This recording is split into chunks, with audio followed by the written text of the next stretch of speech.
Welcome. In this video, I'll show you how to create custom project statuses in Zoho Projects. All right, so first up, go ahead and go to the top right, click on the gear icon beside your profile, like so.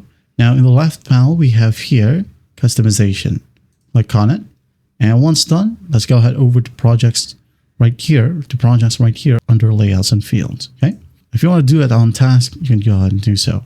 Now, first up, select from one of your project layouts. If not, you can go ahead and create one right here at the top right.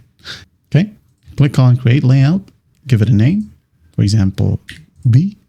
Click on create. And once done, as you can see here, we have the status field. So what you'll do is just click on this customize button.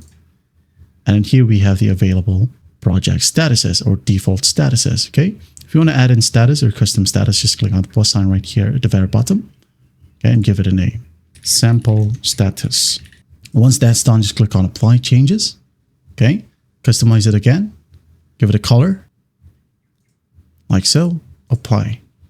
There you go. Once that's done, just click on save layout. Apply changes. And you're good to go.